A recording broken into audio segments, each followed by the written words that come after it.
Je vous propose un nouveau tutoriel sur EBP Compta Pro 2007 sur tout ce qui va concerner les éditions et les statistiques. Alors, on a vu un tutoriel sur tout ce qui est échéancier interactif, hein. Donc là, ça va vraiment vous donner, je dirais, des informations sur les clients et fournisseurs qui sont en retard.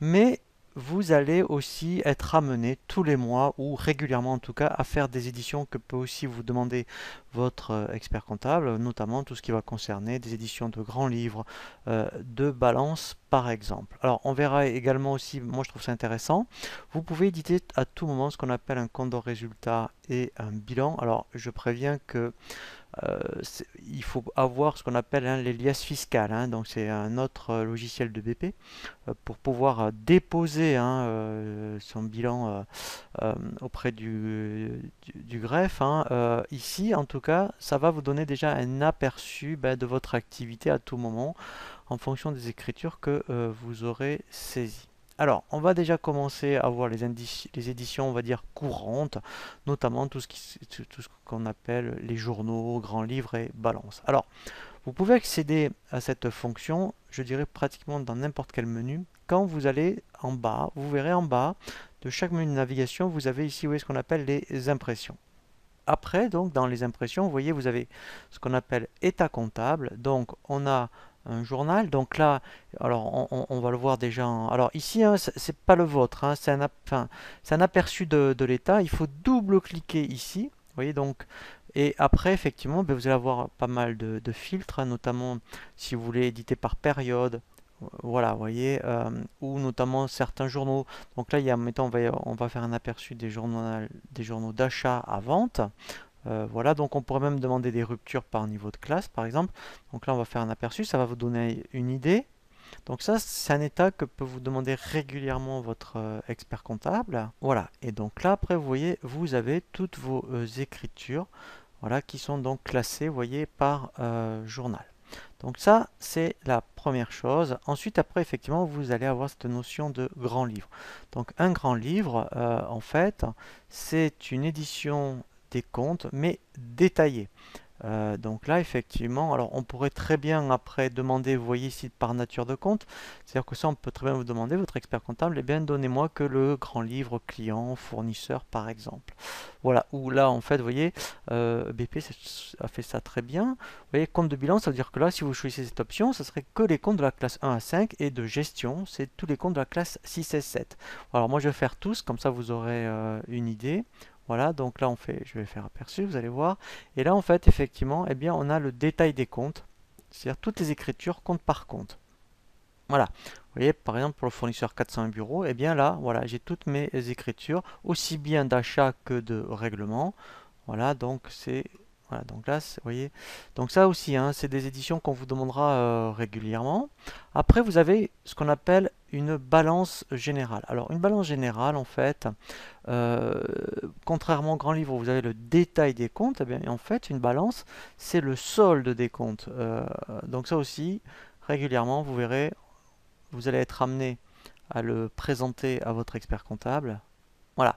Donc là, vous voyez, 405 bureaux, on n'a que le solde, vous voyez, ici. Voilà.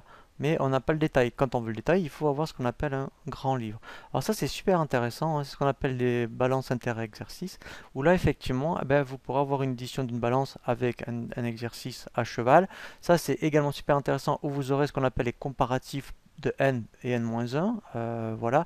Voilà, hein. Donc là, vous en avez toute une série comme ça. Donc après, effectivement, donc là, prenez, voilà, vous pouvez même avoir ce qu'on appelle des balances mensuelles. Mais en attendant, par les états comptables, hein, qu'on demande vraiment, c'est journal, grand livre, balance. Voilà. Donc après, vous pouvez effectivement faire ce type d'édition. Voilà. Donc ça, c'est ce qu'on appelle vraiment les états comptables. Alors après, vous voyez, vous avez même des répartitions par chiffre d'affaires par tiers, c'est-à-dire par client ou fournisseur, par exemple. Voilà. Et ensuite, donc là, on a vu tout ce qui concerne les états mensuels. Et bien ensuite, nous avons des états annuels. Donc ça, c'est vraiment intéressant. Alors, c'est d'autant plus intéressant que vous pouvez les lancer à tout moment, une fois par mois ou tous les trimestres, pour déjà avoir une idée de votre activité. Donc pour cela, dans le menu exercice clôture impression, vous voyez, vous avez état annuel. Voilà, alors déjà, vous pourriez dire, bon ben voilà, je veux voir un petit peu bien la tête de mon résultat du trimestre, par exemple. Donc vous faites compte de résultat. Voilà. Et là, en fait, vous allez voir, hein, vous allez connaître bien votre résultat du trimestre par rapport aux charges et aux produits. Voilà, donc au départ, alors c'est vrai que c'est présenté un petit peu sous forme, je dirais, de liasse fiscale, entre guillemets. En fait, voilà, donc là, par exemple, vous avez les produits, voilà, vous voyez, et après, voilà, donc là, on a les charges, voilà, et après, vous avez le résultat. Donc là, vous voyez, si je regarde, par exemple, voilà, donc là, il est positif, hein, voilà. Donc ça pourrait être l'activité du trimestre, et là, déjà, alors bien sûr, toutes les écritures ne sont pas saisies, mais je dirais que déjà au moins ça va vous donner un indice de votre activité au trimestre. Donc ça c'était ce qu'on appelle un compte de résultat. Et après bien sûr vous avez la même chose pour le bilan. Voilà. Donc voilà. Donc ça par contre c'est vrai que normalement le bilan on le fait plus en fin d'année, puisque là ça intègre d'autres écritures, hein, mais euh, plutôt qu'on saisit en fin d'année. Donc là après c'est le même principe, hein, voilà. Mais ça après c'est vrai vous voyez donc là il reporte bien le compte de résultat. Voilà, mais en principe la lecture du bilan c'est plutôt une lecture annuelle, hein, voilà. Et pour terminer, alors celui-ci est vraiment très intéressant dans la lignée du compte de résultat. Moi j'aime beaucoup. C'est ce qu'on appelle un seul intermédiaire de gestion, le SIG. Alors enfin si vous voulez vraiment après savoir le lire et le comprendre, hein, si vous n'êtes pas très familier avec la comptabilité, je vous invite à consulter une formation, hein, dans les cours de comptabilité à distance, comment lire et comprendre un seul intermédiaire de gestion, parce que c'est un compte de résultats retraité et ça va vous donner tous les indicateurs qu'il faut vraiment surveiller, comme la marge commerciale, le BE, la valeur ajoutée. Et ça, c'est vraiment des choses qui vont vous intéresser parce que c'est votre quotidien, hein, en termes d'analyse. Voilà, donc là vous voyez, vous avez les principaux indicateurs. Donc on va retrouver le résultat, vous voyez, de 2862, mais qui est retraité et on va dire qui est affiné pour savoir comment on obtient ce résultat. Voilà. Et ça, c'est des choses qui doivent vous alerter, hein, comme la valeur ajoutée, le BE, voilà.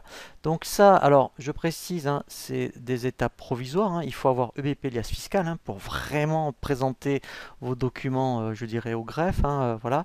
Mais déjà avec ça, eh bien, ça va vous donner vraiment des éléments pour bien analyser votre activité.